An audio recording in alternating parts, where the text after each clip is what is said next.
ગુજરાતમાં છેલ્લા કેટલાય દિવસોથી કાળઝાળ ગરમી પડી રહી છે। અનેક લોકો આ ગરમીના કારણે ત્રસ્ત થયા છે। હજુ પણ આગામી 2 થી 3 દિવસ સુધી ગરમીમાં રાહત મળે તેવા કોઈ સમાચાર મળી રહ્યા નથી। તેવામાં રાજ્યભરમાં અનેક સામાજિક સંસ્થાઓ છે એ લોકોના પેટનો કોઠો ઠરે તે માટે થઈને સામાજિક કાર્યો કરી રહ્યા છે। 2 દિવસ પહેલા પણ વડોદરા શહેરમાં સામાજિક સંસ્થા દ્વારા લોકોને ઠંડી છાશ અને ઠંડા પીણાનું વિતરણ કરવામાં આવ્યું હતું।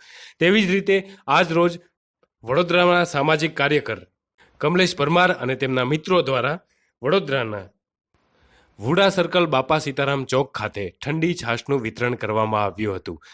આ વર્ષે ગરમીએ પોતાનો પ્રકોપ રેડ્યો છે, ત્યારે આ પ્રકારે સામાજિક કાર્યોથી લોકોને પણ આંશિક રાહત મળી રહી છે અને ખાસ કરીને લોકો પોતાના રોજિંદા કામ માટે થઈને બહાર નીકળતા હોય છે, તેમના માટે આવી વ્યવસ્થા એ આશીર્વાદ સમાન બની રહે છે।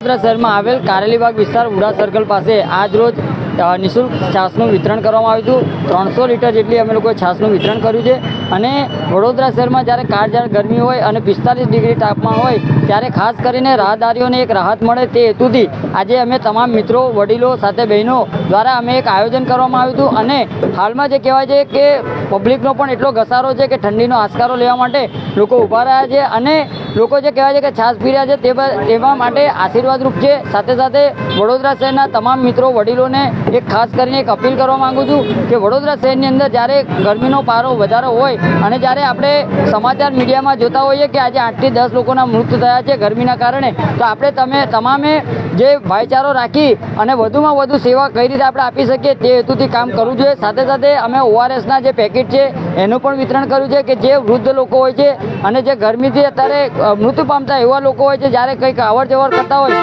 અને જે ગરમીના કારણે જે માનસિક માથું દુખતું હોય એવા લોકોને અમે ORS પણ આપી રહ્યા છીએ।